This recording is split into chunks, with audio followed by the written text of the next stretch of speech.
안녕하세요. 아이 둘을 키우고 있는 평범한 남자입니다. 이혼 후 혼자서 초등학생 자녀 둘을 키우고 있어서 힘들지만 과거 선택을 후회하진 않아요. 지금도 그때를 떠올리면 하늘이 도왔다는 생각이 듭니다.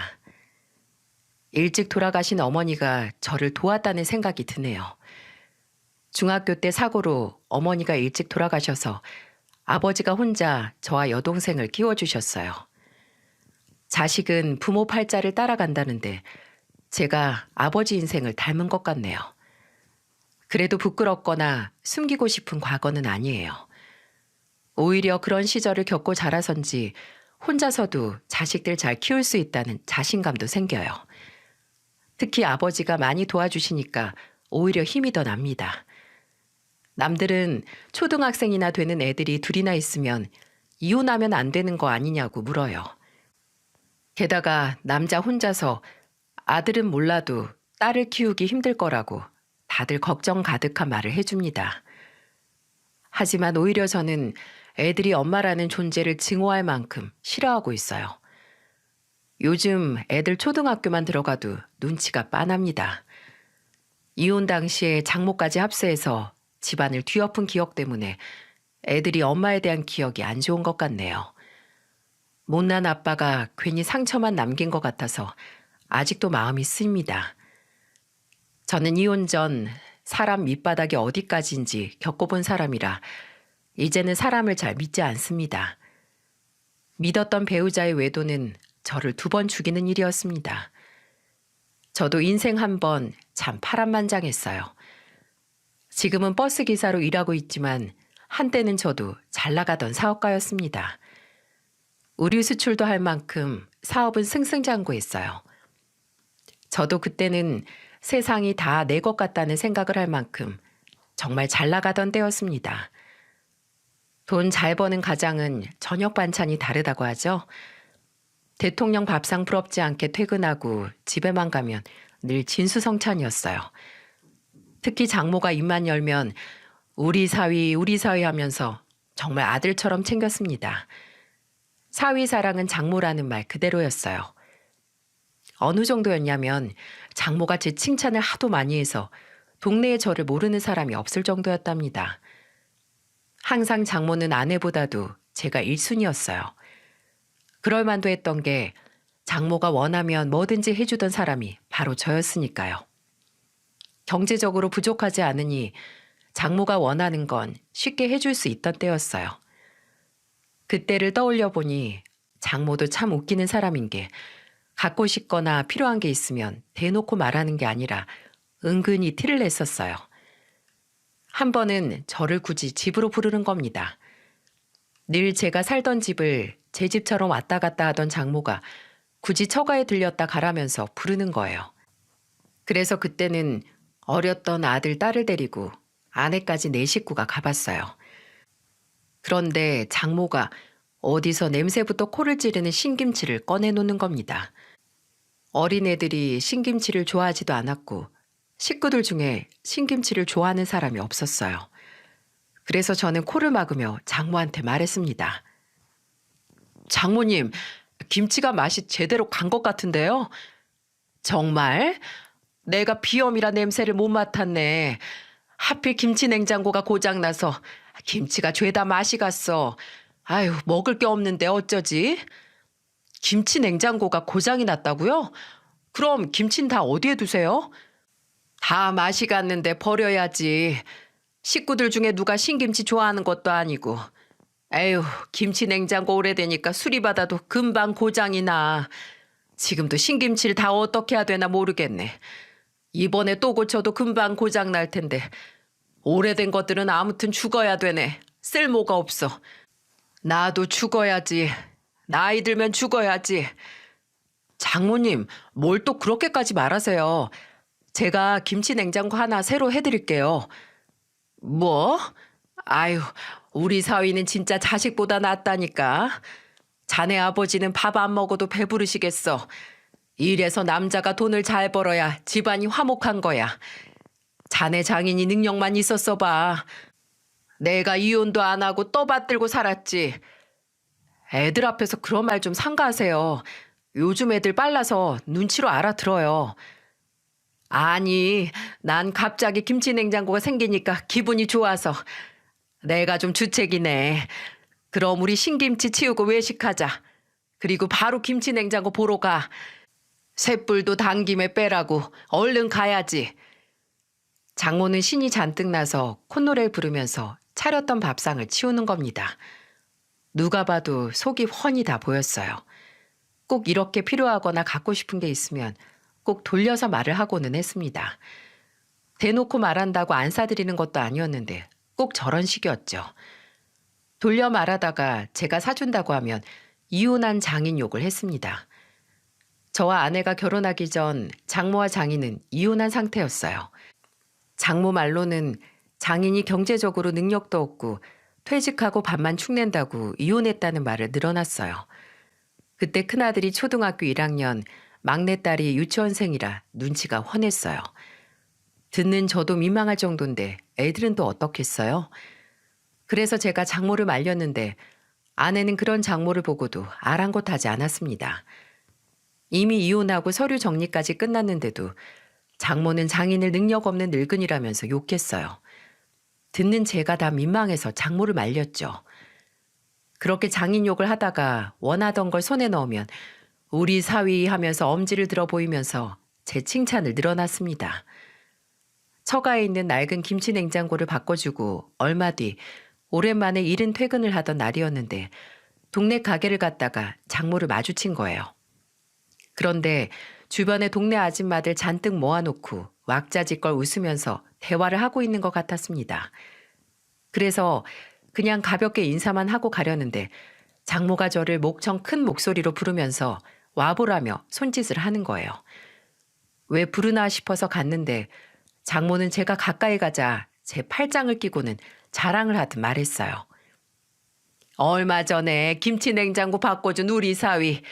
내가 괜찮다고 해도 꼭 그렇게 사줘야 직성이 풀린다는데 내가 진짜 올해 연초에도 명품 가방 생일 선물로 줘서 안 받는다고 했는데 굳이 꼭 사준다는데 말릴 수도 없고 선물만 주는 것도 아니고 매달 50만 원씩 용돈도 주는데 내가 진짜 남편 복은 없어도 사위 복은 타고났나 봐.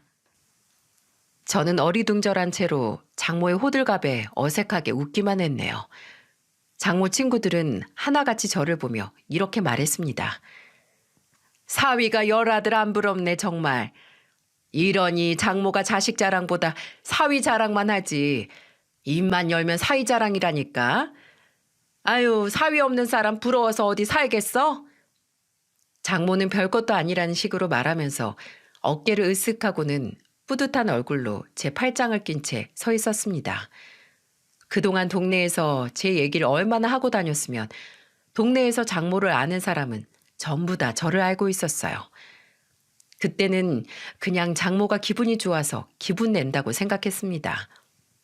그때는 아내와 잘 지낼 때였고 저는 장모가 좋아하니까 그런 장모의 모습에 개의치 않았어요. 어머니가 일찍 돌아가셔서 그런지 저한테 잘해주는 장모를 어머니처럼 생각했나 봅니다. 결혼하니까 처가 식구들도 내 가족처럼 생각하게 된 것 같아요. 그리고 장모가 저한테 계속 보채고 바라는 것도 이혼하고 공허해서 그런가 보다라고 생각했었고요. 저희 아버지가 갑작스런 사고로 어머니를 먼저 떠나보내고 엄청 힘들어했던 기억이 났거든요. 지금이야 많이 괜찮아지셨지만 사춘기 시절 어머니를 잃은 저만큼이나 아버지는 밤마다 홀로 울기도 참 많이 우셨습니다. 사별과 이혼이 다르긴 해도 같이 살던 배우자와 헤어지는 일은 힘든 일이라고 생각했어요. 하지만 이건 제가 장모 실체를 모를 때 못 모르고 했던 생각이라 그런 것 같아요. 뭐든 과하면 독이 된다고 장모는 저한테 하는 부탁이 과해지고 있다고 느꼈어요. 글쎄, 처제가 결혼을 한다는데 저한테 돈을 좀 보태달라는 거예요. 제가 처제 결혼 자금까지 보태줘야 하는 건가요? 제 여동생 결혼도 본인이 직접 모은 돈으로 형편껏 갔는데 장모는 처제 결혼 자금으로 3천만 원을 요구하는 게 어이가 없었어요. 그때는 장모의 말이 너무 황당하더라고요. 이건 제가 생각해도 좀 아닌 것 같아서 장모를 보며 말했죠. 처제 결혼인데 처제가 알아서 가야죠. 그리고 처제 나이가 몇인데 결혼은 형편에 맞게 해야죠. 자네한테는 돈 3천이 별것도 아닌데 그 돈 없어서 사람이 무시당할 수 있는데 그게 얼마나 된다고 묻죠? 자네 이럴 때 보면 엄청 쫌팽이 같네. 사람이 괜히 쫌스러워지는 게 아니야. 저는 제 여동생 시집 갈 때도 크게 해준 거 없어요. 청소기 필요하다고 해서 청소기 하나 해줬다니까요. 처제도 그 정도는 해줄 수 있어요. 자네 요즘 돈이 궁한가? 왜 돈 3천을 못 해줘서 괜히 생트집이야. 그리고 우리 딸도 아빠도 없고 남자 형제도 없는데 그 정도는 해줄 수 있으면 좋잖나. 그 정도라뇨? 3천이면 큰 돈이라니까요. 아, 됐어. 그럼 그냥 나 빌려줘. 내가 차용증까지 쓸 테니까 나 빌려준다라고 생각해. 하여튼 되게 뭐라고 하네. 이럴 때 보면 되게 장사꾼 같아. 답답해. 내 인생에는 돈 있는 놈이나 없는 놈이나 죄다 쫌팽이 같은 놈들만 꼬인다니까.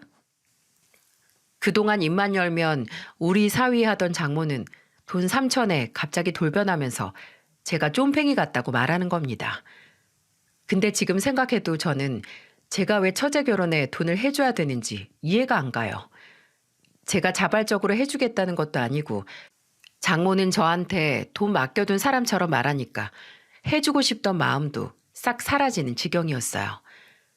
그래서 결국 그때 장모는 차용증까지 쓰고 돈을 빌려갔습니다. 그때는 제가 괜한 말을 해서 이렇게까지 하는 건가 싶었는데 제가 살아보니까 그때 정말 제가 한 일 중에 제일 잘한 일이었어요. 그때는 미처 몰랐죠. 차용증 없었으면 정말 다 잃고 이혼할 뻔했다니까요. 그렇게 처제가 시집갈 때쯤이었네요. 갑자기 코로나 사태가 터지면서 제 사업이 휘청이기 시작한 겁니다. 정말 하루하루가 지옥 같았습니다. 이렇게 어려운 시기에 가족이 힘이 되어준다면 좋았을 텐데 가족이 제일 남보다 못한 사이였어요.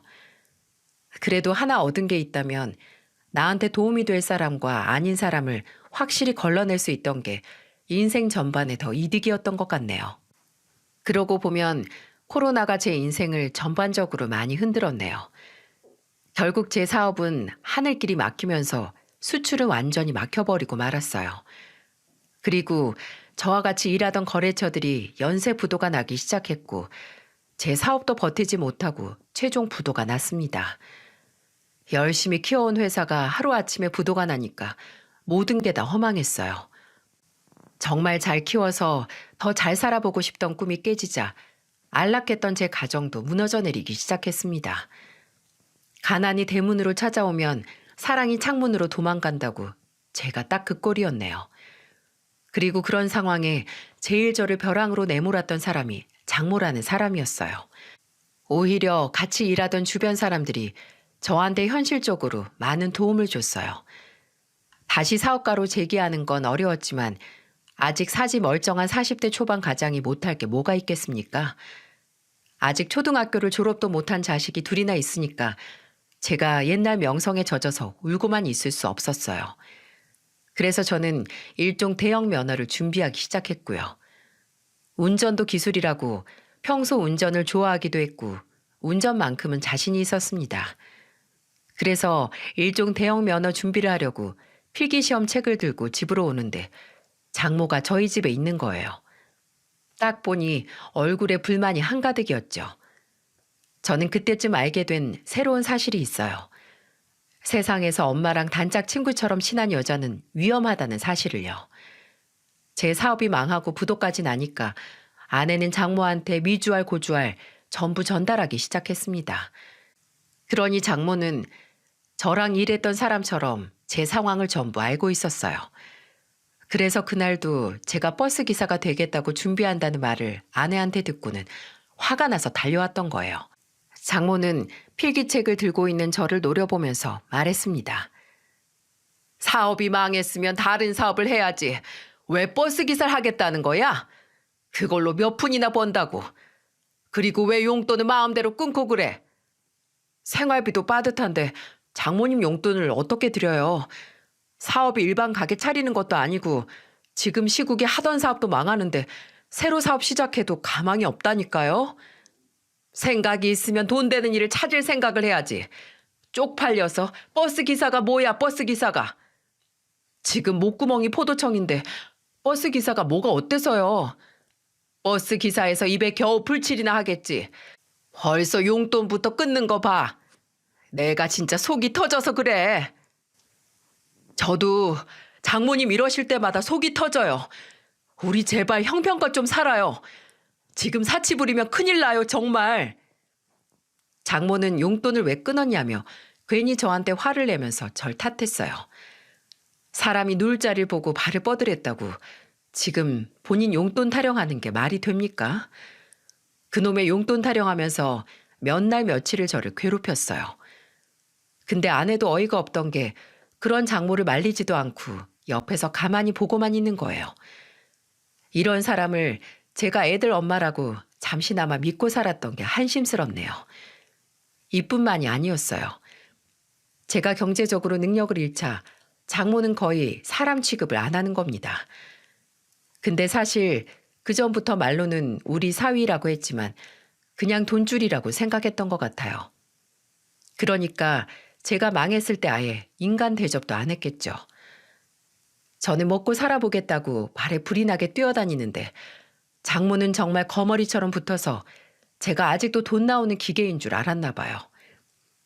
대형 면허를 따고 운전 적성 정밀 검사를 준비하고 있을 때라 제가 정확히 기억해요. 버스 기사로 일하려면 검사도 받고 교육도 받고 할 게 많아서 정신이 없었는데 집에 와보니 애들은 거실 구석에서 배달 음식을 먹고 있고 장모는 편하게 거실에 누워서 홈쇼핑을 보고 있더군요. 물론 아내도 그 옆에 붙어서 같이 홈쇼핑을 보는데 사람이 오는 줄도 모르고 떠들고 있더라고요. 참, 거실 풍경을 보자 기가 찼습니다. 게다가 애들이 배달 음식으로 끼니를 해결하고 있다는 게 화가 났어요. 그래서 제가 거실 바닥에 누워서 TV를 보고 있는 아내한테 화를 내면서 말했죠. 당신 애들 밥을 줘야지 배달 음식이 뭐야? 요즘 만들어 먹는 게 더 비싸. 배만 부르면 되지. 뭐가 문제야? 냉장고에 있는 걸로 해 먹으면 되잖아. 지금도 냉장고 꽉 차서 안에 뭐가 있는지도 모르겠어.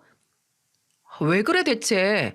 애들 굶긴 것도 아니고 나 얘네들 친엄마야. 설마 애들 못 먹일 거 먹이겠어? 애들 꼴을 좀 봐. 부모 없는 애들도 아니고 얼굴도 꼬질꼬질하고 옷은 또 언제 갈아입힌 거야? 옷 자주 갈아입으면 빨랫감만 나오지 뭐하러. 애들 너무 깨끗하게 키우는 것도 건강에 안 좋은 거야. 그러는 당신은 옷을 하루에 몇 벌을 갈아입는 거야 대체? 오전 오후 2번이나 갈아입고 무슨 패션쇼 하는 거야? 집구석에서 바람이 났나? 무슨 돈을 그렇게 써? 제발 애들이나 챙겨. 저는 기가 막혔어요. 집안일도 뒷전이고 맨날 장모랑 둘이 붙어서 웃고 떠들기만 하는 겁니다. 게다가 아내는 애들은 뒷전이고 계속 본인한테만 돈을 퍼붓고 있었어요. 그 모습을 보니까 정말로 앞길이 까마득했습니다. 진짜 밑 빠진 독에 물 붓고 있는 꼴이었으니까요.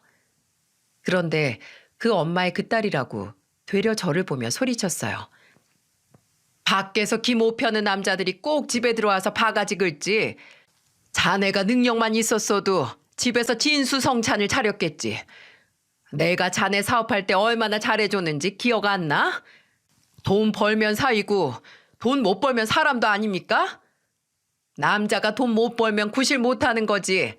그러니까 무시당하기 싫으면 저 홈쇼핑에 나오는 옷 좀 사주던가.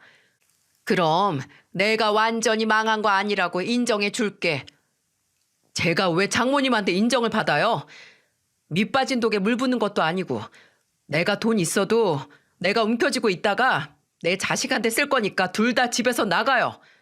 그리고 장모님 저번에 차용증 쓰고 빌려간 3천 갚으세요. 제가 쫄딱 망해서 사람 구실이라도 하려면 그 돈 필요하니까요. 기가 막혀서. 그래, 그 돈 준다 줘. 일해서 없이 살면 사람이 구차해진다니까. 코로나로 한창 마스크만 쓸 때라 그런지 나가지는 않고 집에서 홈쇼핑만 보고 돈 쓰면서 놀고 있는 거예요. 아내 혼자 그렇게 있어도 속이 터질 마당에 장모까지 세트로 떡하니 누워있으니 제가 속이 안 터지고 배기겠습니까? 그래서 자꾸 돈을 막 쓰길래 저는 장모한테 처제 결혼 자금으로 빌려줬던 3천을 갚으라며 차용증 들이밀면서 말했습니다. 돈을 물쓰듯 쓰는데 저러다가 가진 돈 전부 잃겠다 싶어서 빌려간 돈이라도 받자 싶었어요. 그래도 장모가 돈이 있었는지 그 돈을 갚더군요. 제가 제일 어이가 없었던 건 그 무렵부터 아내가 이상하다 싶을 만큼 옷을 사는 거예요. 보통 애들 옷은 애들이 하루가 다르게 키도 크고 발도 자라서 산다고 치지만 이제 늙기만 하는 아내가 옷을 저렇게까지 많이 사는 게 이해가 안 가는 거예요. 물론 제가 사업할 때는 아내가 옷을 사도 그냥 그런가 보다 했어요. 하지만 지금은 상황이 다르지 않습니까? 당장 생계가 어렵고 갚아야 할 빚도 있는 상황에서 아내 행동은 이해할래야 할 수가 없었어요. 제가 그때 버스 기사로 일하겠다고 취업 준비로 정시만 팔려있지 않았어도 이상한 낌새를 더 빨리 눈치챌 수 있었을까요? 정말 먹고 살겠다고 발버둥 치느라 제가 놓친 게 많았네요. 저는 아내가 과소비를 하니까 생활비를 제가 관리하기 시작했습니다. 아내는 정말 경제관념이라고는 없었거든요. 제가 잘 벌 때야 어떻게 쓰든 문제가 안 됐지만 그때는 애들 학원비까지 감당하려면 숨만 쉬고 살아도 빠듯했어요. 그리고 본격적으로 버스 기사를 하면서 일을 하기 시작했을 때 엄청 바빴어요. 그래서 생활비를 따로 떼주고 각종 공과금이나 학원비 같은 건 제가 직접 얼마씩 나가는지 다 확인하면서 지냈습니다. 그래도 사업할 때 돈 관리하던 습관이 남아있어서 그런지 어렵지 않았어요. 아무래도 버스 기사 일이 평일 주말 할 것 없이 일하고 휴무일도 배차 일정에 따라서 쉬니까 저는 집에서 무슨 일이 벌어지는지 잘 몰랐습니다. 그러다 제가 평일에 쉬는 날이라 방에서 잠을 자다가 나왔는데 큰아들이 생각보다 일찍 들어오는 거예요. 저는 이상해서 아들을 보며 물었습니다. 아들, 학원 안 갔어? 오늘 수학학원 가는 날이잖아. 그거 엄마가 가지 말라고 했어. 엄마가 학원까지 와서 나 이제 학원 안 다닐 거라면서 돈도 다시 다 받아갔어. 뭐라고? 엄마가? 아니, 언제부터? 나 이번 달은 한 번도 안 갔는데 엄마가 이제 우리 집에 돈이 없어서 학원 못 다닌대. 아빠, 근데 난 괜찮아. 아빠가 내 학원비 때문에 바빴지? 아니야. 아빠가 우리 아들 학원 보내줄 돈 있어. 걱정 마. 분명 아들 학원비를 직접 냈는데 아내는 아들 학원까지 찾아가서 학원비를 환불 받아온 거예요.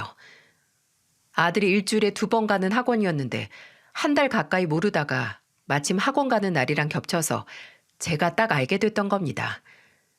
저는 제가 먹을 거 입을 거 아껴서 아들 학원비는 포기할 수가 없었어요.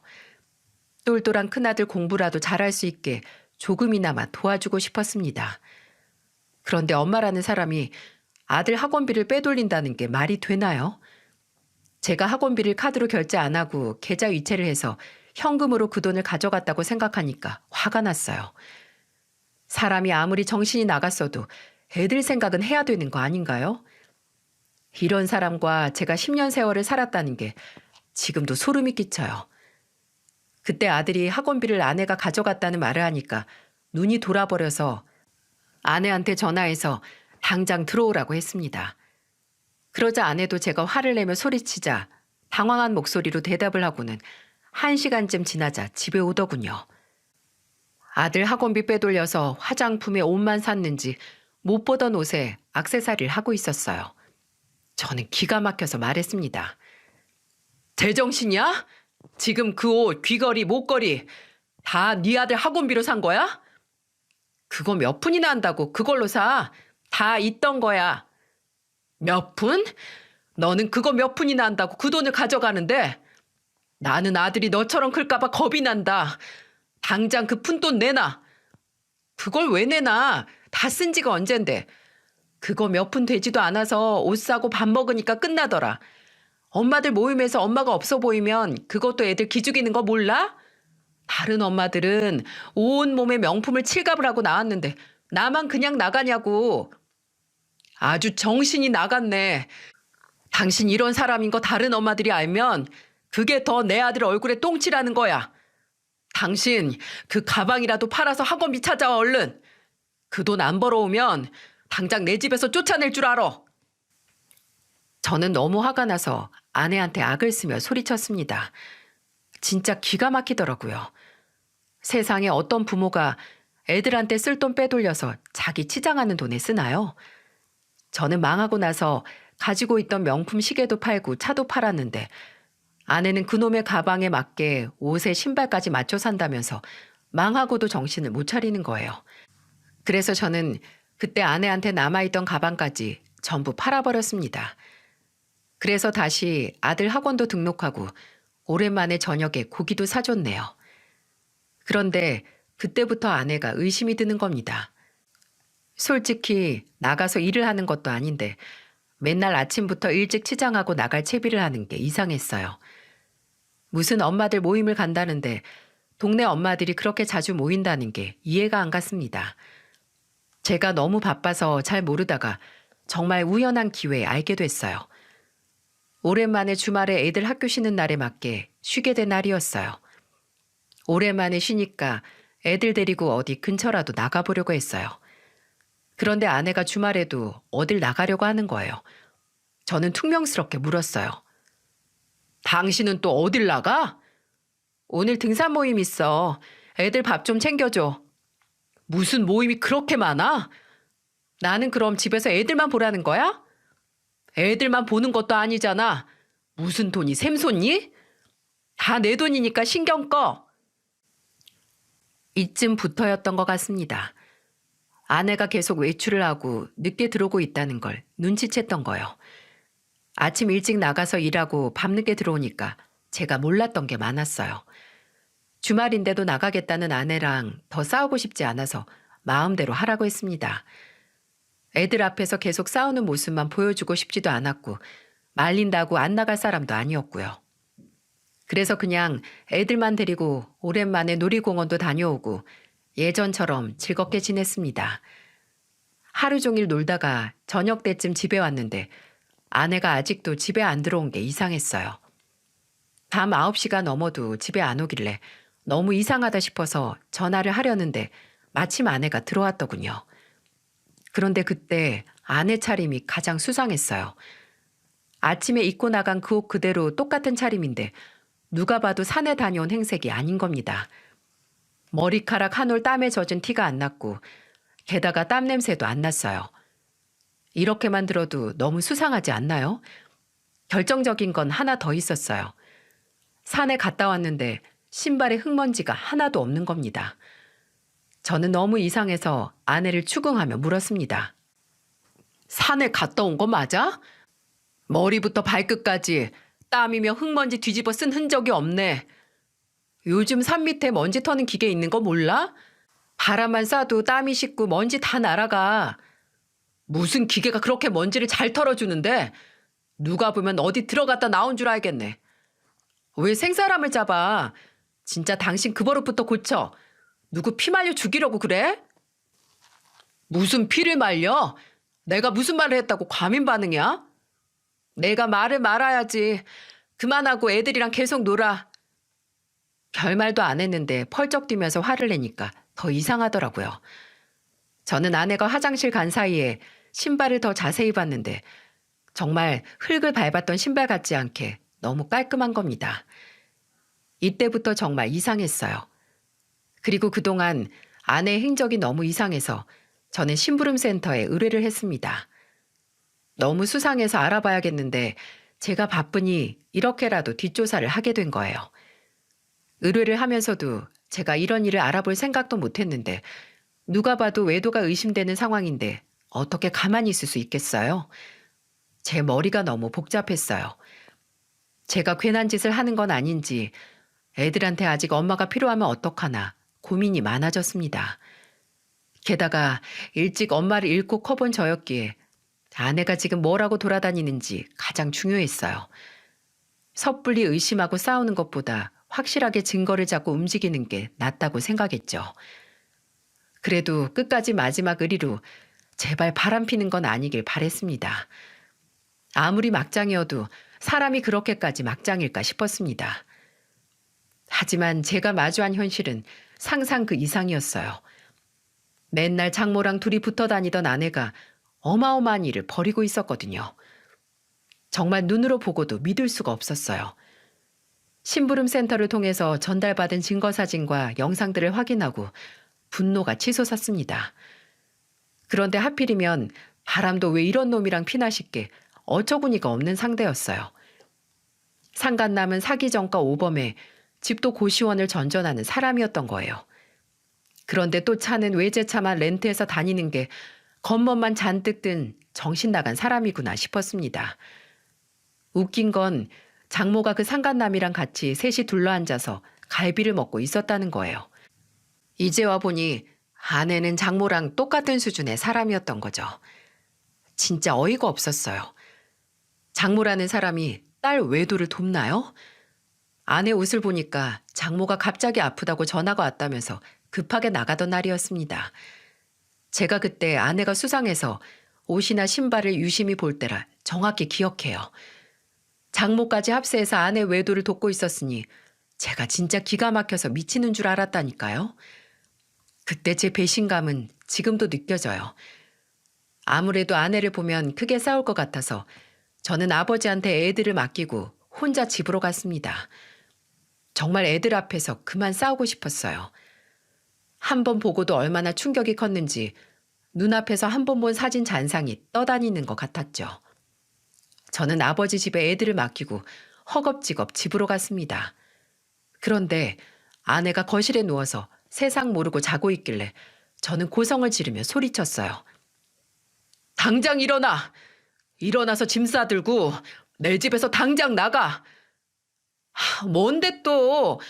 내가 진짜 당신 때문에 스트레스 받아서 못 살겠네. 누가 가는 귀 먹었어? 왜 이렇게 소리 질러? 내가 지금 소리 안 지르게 생겼냐? 사진이나 보고 말해. 이거 보고도 나한테 할 말이 있나 어디 보자. 저는 아내 앞에 사진을 던졌습니다. 그러자 바닥에 떨어진 사진을 보더니 아내는 황당한 얼굴로 하나씩 보더니 얼굴이 하얗게 질렸어요. 그리고는 여러 장을 한 장씩 보더니 저를 보면서 뻔뻔하게 말하더군요. 이게 뭐가 문제인데? 그럼 내가 평생 돈도 마음대로 못 쓰게 하는 당신 옆에서 100년 해로할 줄 알았어? 뭐? 그럼 지금 당신이 잘했다는 거야? 어? 누가 잘했대? 그냥 일종의 처세술이지. 버스나 끌고 다니는 당신이랑 어떻게 살아? 나는 절대 후지게 살고 싶지 않아. 근사하게 살고 싶은 사람이라고. 발에 땀나게 뛰는 삶 말고 내 발에 비싼 구두 신겨주는 사람이랑 살겠다잖아. 내가 당신한테 사달라는 것도 아닌데 뭐가 문제야? 뭐 하는 놈이길래 너한테 그런 걸 사다 준다는데? 나 참 기가 막히다. 너 진짜 정신 나간 거야? 내가 변호사 만나서 팔자 고친다니까 배 아파? 이렇게 사진에 영상까지 모았을 정도면 눈치챈 거 아니야? 애초에 당신이랑 급이 달라. 전문직이라 망할 일도 없고 평생 돈 벌 수 있는 사람이라니까? 저는 아내의 말에 기가 막혔어요. 변호사라뇨? 분명 사기 전과 오범에 놀기만 하는 백수였는데 아내는 전혀 다른 직업을 말하는 게 이상했어요. 나중에 알고 보니까 여자들 꼬셔서 등쳐먹는 제비족이었습니다. 정말 아내 말대로 자기 수준에 꼭 맞는 사람을 만났구나 싶더라고요. 진짜 어이가 없는 거예요. 그래서 저는 아내를 보면서 어이가 없다는 듯 말했습니다. 지금 당신 나한테 사과해야 되는 거야. 대체 뭘 잘했다고 지금 이러는데? 당신이 존경할 만한 사람이라야 내가 급에 맞게 해줄 거 아니야. 당신 사업 망하고 계속 버스만 끌고 다녔잖아. 나한테 해준 게 뭐가 있는데?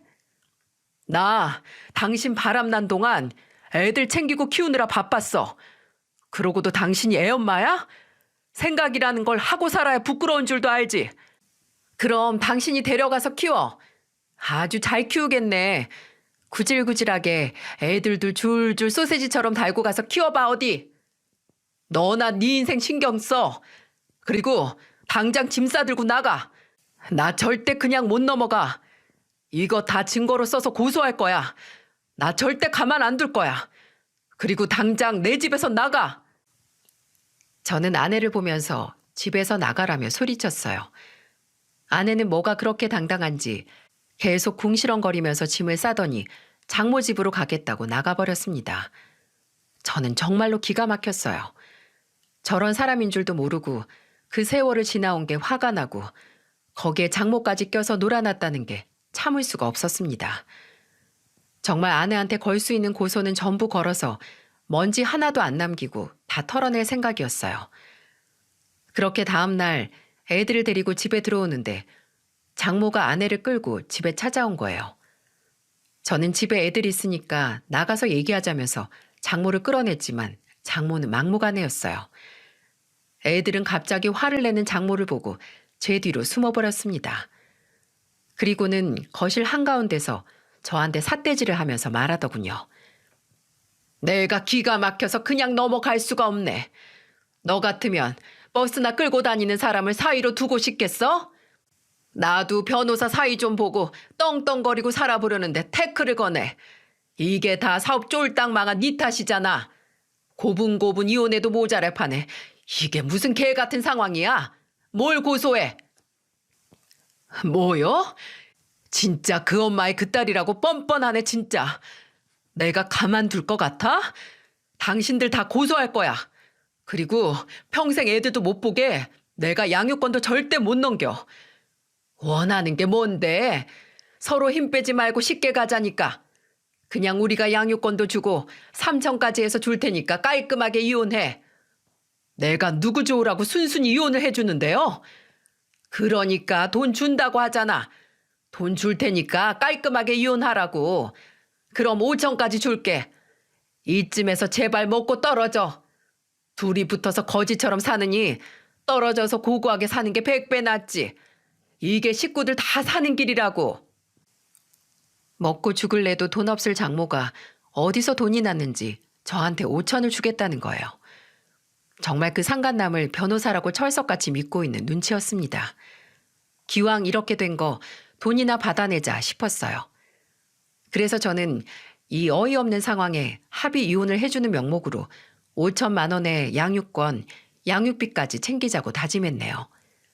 그리고는 애들이 겁을 먹고 울고 불며 엉엉 울길래 둘 다 나가라고 소리치면서 이렇게 말했어요. 시끄럽고 당장 나가요. 5천만 원 돈이나 보내세요. 하도 당해서 나는 돈 들어오는 거 보고서 도장 찍을 테니까. 잘났다 진짜. 내가 변호사 사이 보는 마당에 버스 기사한테 사기칠 것 같아서 그래? 나는 아줌마랑 아줌마 딸 절대 못 믿어. 나는 아직도 뒤통수가 얼얼한 사람이에요. 내가 대출을 받아서라도 거머리 같은 놈 떼놓고 말 거야. 도장 찍을 준비나 해. 소송에도 제가 이길 게 뻔한 싸움이지만 그냥 돈 받고 끝내버리자 다짐했어요. 이미 사기꾼한테 제대로 물렸으니 된통 당해봐라 싶은 마음이었다니까요. 게다가 합의 이혼만 해주면 양육권도 저한테 주고 양육비도 꼬박꼬박 주겠다면서 맹세를 하는데 제가 마다할 이유가 없었죠. 거기다가 5천만 원까지 준다니까 옳다구나 싶었고 어이가 없는 상황에 웃음이 터질 뻔했네요. 사기꾼한테 당한 것도 모르고 어찌나 뻔뻔한지 아내는 장모 옆에 찰싹 붙어서 저를 보며 이렇게 말했습니다. 불쌍한 인생 5천만 원 준다니까 넙죽 합의 이혼하는 것 좀 봐.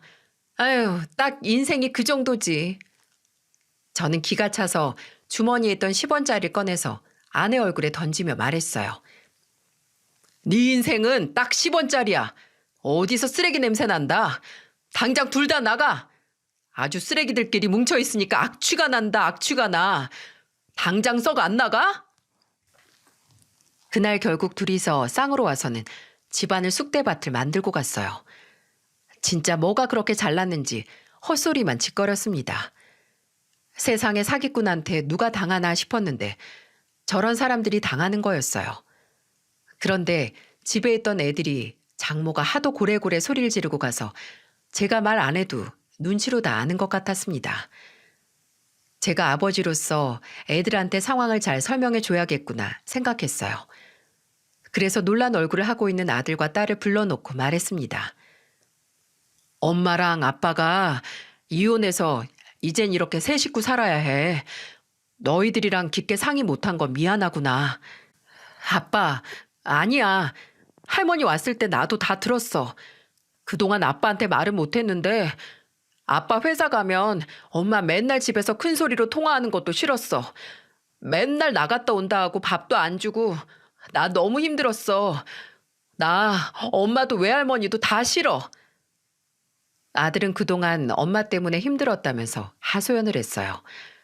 그리고 그런 아들 옆에서 있던 딸도 눈물을 흘리면서 할머니도 엄마도 다 밉다면서 울기 시작했습니다. 아빠는 맨날 우리만 챙겨주는데 왜 엄마는 소리만 지르고 화만 내? 나는 외할머니도 엄마도 다시는 안 보고 싶어. 할머니 맨날 나한테 가게 갔다 오라고 심부름만 시켰어. 그리고 아빠가 엄마 때문에 힘든 것도 싫어. 그동안 장모는 집에 올 때마다 막내딸한테 각종 자질구레한 심부름도 시켰던 것 같았어요. 진짜 모녀가 쌍으로 진상이었습니다. 저는 두 자식들을 품에 안았어요. 제 진심을 아이들만 알아준다면 뭐든 괜찮았어요. 그래도 애들이 큰 충격을 받은 것 같지 않아서 다행이라고 안심했습니다. 게다가 애들이 그동안 아내 행동에 상처를 받은 것 같았어요. 제가 생각해도 아내는 좋은 엄마랑은 거리가 먼 사람이었죠. 그래도 애들이 저를 생각해주니 다행이라고 생각했습니다. 그렇게 장모는 며칠 뒤 돈이 마련됐는지 저희 집을 찾아와서는 이혼 서류를 들이밀며 말했습니다. 방금 5천 입금했어. 확인하고 얼른 도장 찍게. 확인했어요. 근데 맨날 먹고 죽을래도 돈이 없다더니 어디서 이 5천이 났대요? 나랑 내 딸이 대출도 안 나오는 사람일까 봐? 얼마나 너랑 이혼하고 싶었으면 위자료를 대출까지 받아서 줄까? 이것 주고 이혼만 하면 변호사 사위를 보는데 내가 그깟 돈이 아까울까 봐? 버스기사 사위보다 100번 낫지. 아, 예, 아주 고맙네요. 너무 고마워서 큰절이라도 올려야겠네요. 저는 이혼 도장을 찍어주고 큰절까지 했습니다. 그런 저를 보고는 비아냥거리던 장모는 서류를 챙겨서 바로 갔고요. 진짜 대단한 집구석이다 싶더라니까요.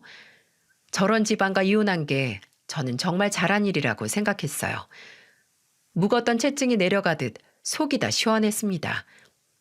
게다가 상간남이 사기꾼인데 이거야말로 손 안 대도 코 푸는 거 아닌가요? 굳이 내가 나서서 복수하려고 안 해도 사기꾼 놈이 알아서 정신 나간 두 모녀를 알아서 털어줄 것 같았습니다. 그렇게 이혼하고 저는 애들을 데리고 살게 된 거예요. 그리고 얼마 뒤 상간남한테 위자료 소송을 걸었습니다. 내 가정 박살낸 놈 그냥 두면 제가 살겠습니까? 서당계 3년이면 풍어를 읊는다는데 정가 5범이면 법적으로도 반무당이겠구나 싶었습니다. 처복이 없으려니 사기꾼한테 위자료 소송도 걸어보고 정말 기가 막히네요. 살면서 사기꾼 구경도 못 해봤는데 참 더럽게 엮였구나 싶었습니다. 저는 소송도 걸고 자식 둘을 키우면서 다시 일상을 되찾으려고 노력했어요.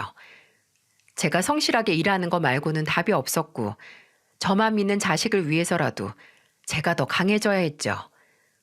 애들도 집안 환경이 변하자 스스로 알아서 하려고 했어요. 일찍 철이 든 게 기특하다가도 애들이 애들답지 않게 어른스러운 것 같아서 미안했네요. 그래도 고단한 하루 끝에 조잘조잘 떠드는 애들을 보면 피로가 싹 녹는 것 같았습니다. 그렇게 아버지 집을 오고 가며 애들과 잘 지내고 있는데 한 달쯤 지났을 때 전 아내가 뻔뻔하게 저를 찾아왔어요. 그런데 몰골이 말이 아니더군요. 눈 밑은 퀭하고 머리는 떡져 있는데 어디서 피죽도 못 얻어먹은 얼굴이었다니까요. 저는 질색하는 얼굴을 하고 놀란 채 서 있는데 전 아내가 제게 달려오더니 제 앞에서 힘없이 무릎을 꿇었습니다. 그리고는 앙상한 팔로 제 손을 잡고 울먹이며 말했어요. 나 정말 염치 없는 거 아는데 내가 잘못했어, 여보.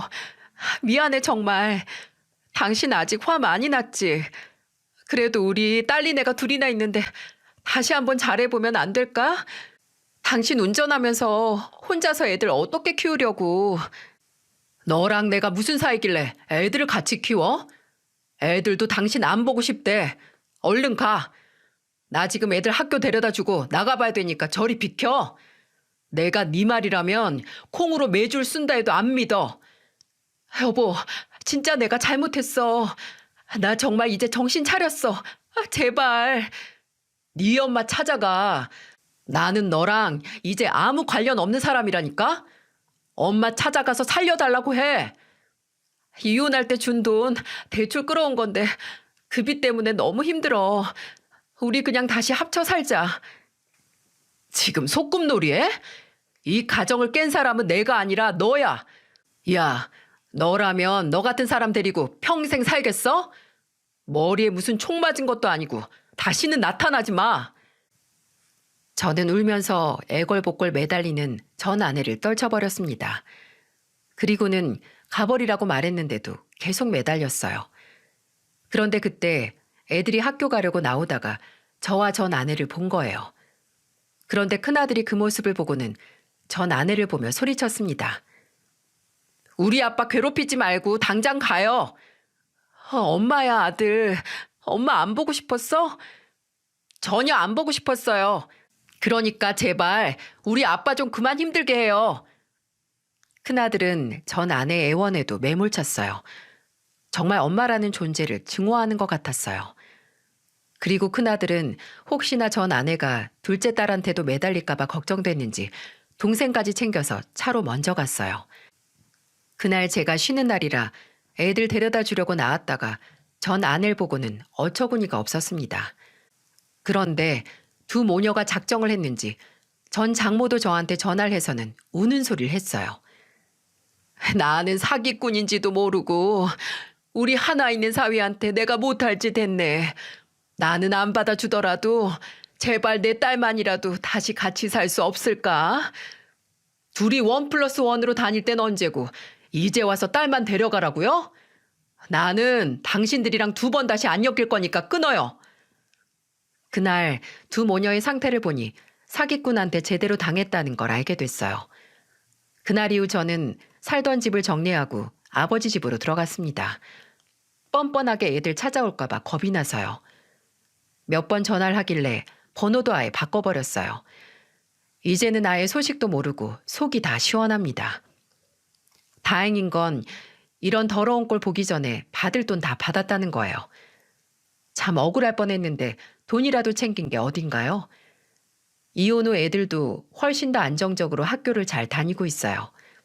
그런데 문제가 있다면 양육비를 안 보낸다는 거였습니다. 그렇게 먹고 떨어지라더니 돈을 안 보내네요. 그래서 지금은 양육비 소송을 진행 중입니다. 둘 다 없어도 너무 가진 게 없어서 어떻게 해야 하나 고민했는데 알고 보니까 받아야 될 양육비 금액이 커지기 전에 대응하는 게 좋다고 해서 소송을 걸었습니다. 살다가 이런 상황을 겪으니까 이런 말이 떠오르네요. 자승자박. 자기가 만든 줄로 자기 몸을 꽁꽁 묶은 꼴이에요. 뱉은 말이 있는데 받을 건 받아야죠. 이래서 사람이 말 한마디, 행동 하나를 조심해야 한다고 하나 봅니다. 겪어보니까 입만 살아있는 사람들만 멀리해도 인생의 스트레스가 확 줄 것 같네요. 지금은 아버지와 같이 내 식구 오순도순 잘 지낸답니다. 그 후로 전 아내와 장모는 찾아오지도 않아요. 어디서 양육비 줄 돈이나 벌고 있으면 좋겠네요. 앞으로는 아이들과 행복하게 지낼 생각만 하면서 잘 살려고요. 대학까지는 잘 졸업할 수 있게 돈도 차곡차곡 모으면서 성실히 살 테니 여러분의 많은 응원 부탁드립니다. 긴 사연 들어주셔서 정말 감사해요.